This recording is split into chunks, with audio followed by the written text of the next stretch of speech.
कर्तव्य के लिए कई बार मनुष्य को बहुत सारी पीड़ा सहनी पड़ती है। कुछ कर्तव्य ऐसे होते हैं जिसे निभाने के लिए मनुष्य को उस राह से जाना पड़ता है जिस पर कांटे हैं, दुख है, पीड़ा है, संकट है। उसे पार करके तब जाके वो अपने कर्तव्यों को पूर्ण कर पाता है। परोपकार, भलाई, किसी की सहायता करना, दान करना, सेवा करना, सुख दुख में साथ निभाना, ये कर्तव्य नहीं है, ये तो आनंद है। क्योंकि इससे आप ही का जीवन और अच्छा होगा, आप ही को और सुख मिलेगा, आप ही का स्वास्थ्य और अच्छा होगा, आप ही को जीवन में और अच्छे अच्छे लोग मिलेंगे। और सबसे अधिक यदि ये कुछ बढ़ाता है तो वो है प्रेम। तो इसे कर्तव्य मत समझिए, ये तो बस वो मार्ग है जिस पर अग्रसर होके आप अपने जीवन को अत्यंत सुंदर बना सकते हैं। तो आप यही कीजिए और मेरे साथ प्रेम से कहिए, राधे राधे। कभी आप किसी पर्वत को देखिए, दिन में आप उस पर्वत को देखेंगे तो कितना सुंदर दिखता है, इतना विशाल, इतना सुंदर। तब प्रकृति को देख के मन से केवल स्तुति ही आती है। अब उसी पर्वत को आप अंधकार में देख लीजिए, उतना ही भयावह लगता है। अब यही होता है व्यक्ति के साथ भी, यही होता है किसी अन्य स्थान के साथ भी। अब इसका कारण क्या है? क्या व्यक्ति के रूप का, उसके व्यक्तित्व का कोई महत्व नहीं है? नहीं, ऐसा कदापि नहीं। इसका सारा श्रेय जाता है प्रकाश को। ये प्रकाश ही है जो आपके गुणों को, आपके व्यक्तित्व को, आपके रूप को निखार के संसार के समक्ष लाता है। तो आप भी अंधकार से प्रकाश की ओर अग्रसर हो जाइए, उन लोगों की ओर अग्रसर हो जाइए, उन दिशाओं में अग्रसर हो जाइए जो आपके भीतर के गुणों को, आपके व्यक्तित्व को संसार के समक्ष ला सके। यदि आप ये करते हैं तो आप जीवन भर सुखी रहेंगे। आइए और मेरे साथ प्रेम से कहिएगा, राधे राधे। आप कभी सूर्य के प्रकाश को अपने हाथ में, अपनी मुट्ठी में थाम के रखने का प्रयास कर चुके हैं? आपको तो पता ही होगा कि यह संभव नहीं। अब जल को कभी बांध के रखने का प्रयास कीजिए, वो भी संभव नहीं। परंतु जब यही सूर्य का प्रकाश, ये ताप धरती पर आता है तो धरती क्या करती है? इसे सभी वनस्पतियों में बांट देती है, उनके विकास में सहायक बनती है और इसीलिए ये धरती पूजी जाती है। इसे धरती माता हम कहते हैं। ऐसे ही चंद्रमा रात्रि में जब चमकता है, अपनी रोशनी फैलाता है, तो एक राही को, एक पथिक को उसका राह दिखाता है।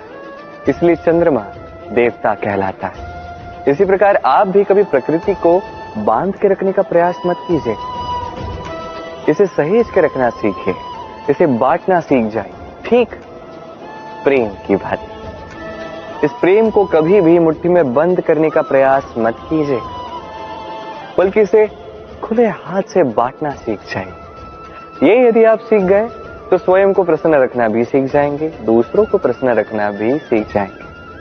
आइए और इसी प्रेम के साथ कहिए, राधे राधे। दुख क्या है? भय क्या है?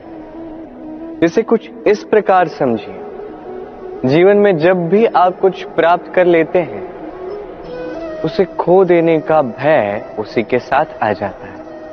जैसे आपने धन अर्जित कर लिया, धन को खोने का भय उसी के साथ आ जाता है। संपत्ति बना ली, लुट जाने का भय साथ ही आ जाता है।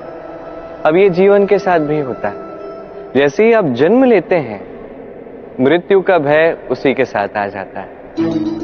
जन्म नहीं हुआ तो मृत्यु कैसे होगी? मृत्यु का भय कहां से आएगा? अब ये भय क्या करता है आपको समझाता। ये भय यदि मन में होगा, यदि जीवन में होगा, तो जो भी आप प्राप्त कर लो, सुख, संपत्ति, सुविधाएं, धन, इसे पाने का एक आनंद होता है, इसके साथ जीने का एक आनंद होता है। ये भय उस आनंद को आपसे छीन लेता है। मान लीजिए कल आपकी मृत्यु होने वाली है। अब कल की मृत्यु का भय आज ही मन में है, तो ये भय आज का सुख, आज की शांति आपसे छीन लेगा। भय यही करता है। तो स्मरण रखिएगा, भय का साथ जो है वो त्याग दीजिए। जीवन जीने का जो सुख है वो सदैव साथ रहेगा। आइए और मेरे साथ प्रेम से कहिए, राधे राधे। सूर्य को लगता है कि उससे अधिक तेजस्वी और प्रकाशवान और कोई नहीं है, तो उसका ये अभिमान तोड़ने के लिए मेघ आ जाते हैं। फिर मेघों का अभिमान बढ़ता है, उन्हें लगता है कि उनसे अधिक घना और कोई नहीं है। तभी वायु का एक प्रबल झोंका आता है और मेघों को छिन्न भिन्न कर देता है। अब वायु में अभिमान आता है। वायु सोचती है कि मुझसे अधिक शक्तिशाली और कोई नहीं है। यही वायु का झोंका जाके किसी विशाल पर्वत से टकराता है, उस वायु का भी अभिमान चूर चूर हो जाता है।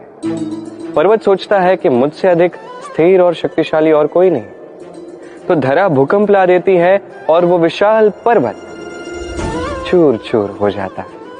उसका भी अभिमान टूट जाता है। अब धरा में अभिमान आता है। धरा कहती है कि सब कुछ मुझ पे टिका हुआ है, मुझसे अधिक शक्तिशाली कोई नहीं।